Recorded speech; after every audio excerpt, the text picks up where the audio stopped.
प्रामान्तरिक्षं भूतोदरं दिव्यं यशचक्रे मूर्धन्यं तस्मै ज्येष्ठाय ब्रह्मणे नमो स्वाहा।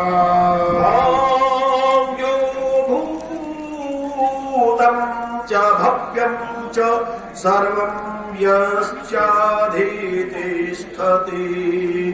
स्वर्यस्य च केवलं तस्मै ज्येष्ठाय ब्रह्मणे नमो स्वाहा।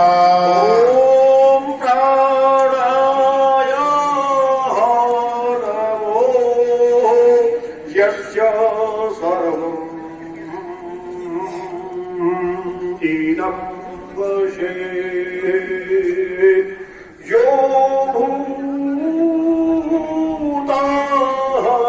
सर्वस्येश्वरो यस्मिन् सर्वं प्रातिष्ठितो स्वाहा।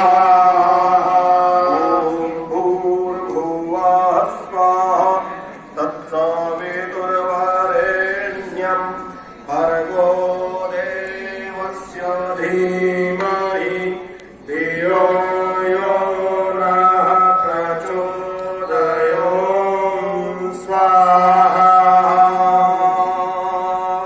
परिवर्तन ये सीख जाए कि हम क्या कर रहे हैं। ये यज्ञ क्या किसी पंडित की रोटी रोजी का साधन ही है? क्या ये विद्यालय है? प्रश्न उठता है कि जब अग्नि जलाते हो तो कार्बन डाइऑक्साइड का उत्सर्जन होता है, तुम्हारे मस्तिष्क में आएगी बात। बोले होता है कि नहीं होता? होता है ना होता है। तो इसलिए यज्ञ करना तो बहुत महापाप है, क्योंकि आपने कार्बन पैदा कर दिया, और कार्बन मनुष्य के स्वास्थ्य के लिए अच्छा होता है और हानिकारक होता है।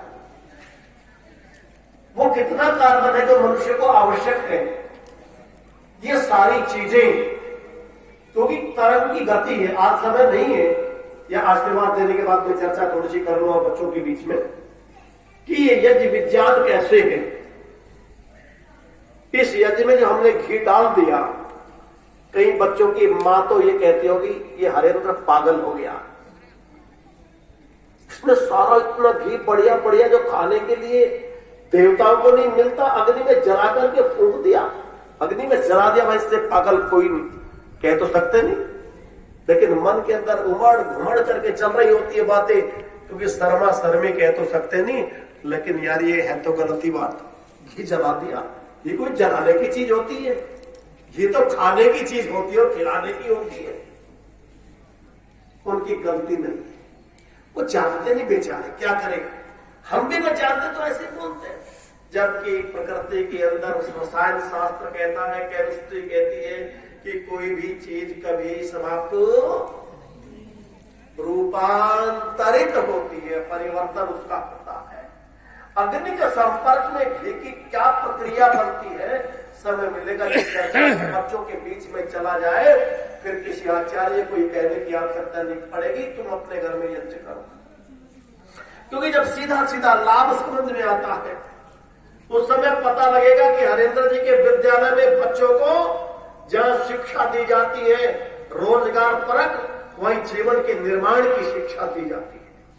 आज देश के अंदर परिवर्तन चल रहा है, आज देश वैदिक संस्कृति की ओर दौड़ रहा है। आज जीवन का निर्माण कैसे हो सके, आज जीवन को कैसे जिया जा सके, ये शिक्षा जब मेरी इन विद्यालय में मिलने प्रारंभ हो जाएगी, क्योंकि गुरुकुल तो उंगलियों पर है, कहां तक देंगे।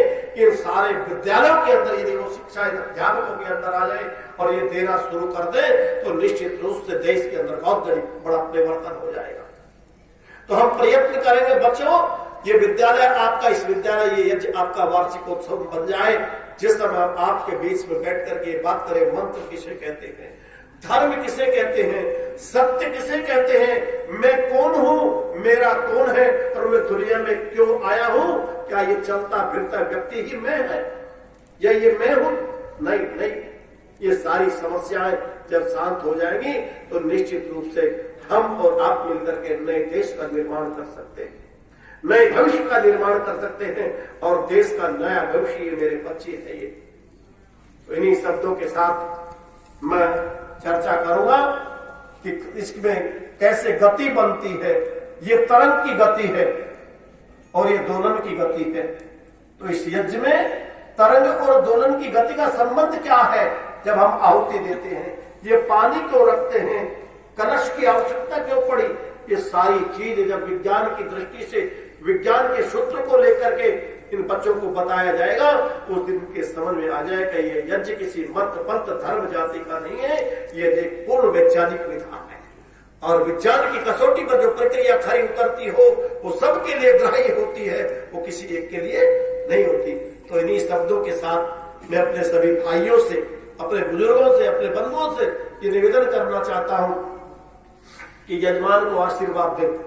और आशीर्वाद कैसा कि आपके मुखार बिंदु से निकला हुआ वो शब्द इस विद्यालय परिसर का ओरा बनाए, इसमें पढ़ने वाले बच्चों का ओरा बनाए और वो परमाणुवाद जब बच्चा आज विद्यालय में आए उनका मन और मस्तिष्क केवल विद्या की अपेक्षा और कुछ नहीं रहे। क्योंकि प्रकरण है विद्यालय का, विद्यालय में बच्चे पढ़ने के लिए आते हैं, निर्माण के लिए आते हैं। जब इस विद्यालय के वायु क्षेत्र में एक सकारात्मक ऊर्जा आपके माध्यम से होगी, आपके माध्यम से होगी, आपके माध्यम से होगी, इनके माध्यम से होगी, तो ये पूरा परिसर किससे भर जाएगा? सकारात्मक ऊर्जा से। फिर कोई IAS आत्महत्या नहीं करेगा, फिर कोई डॉक्टर आत्महत्या नहीं करेगा। क्या माने इन चीजों के? इतनी पढ़ाई लिखाई देश की सर्वोच्च परीक्षा को पास करने के बाद भी एक IAS आत्महत्या कर रहा है, माने शिक्षा के क्या हुआ?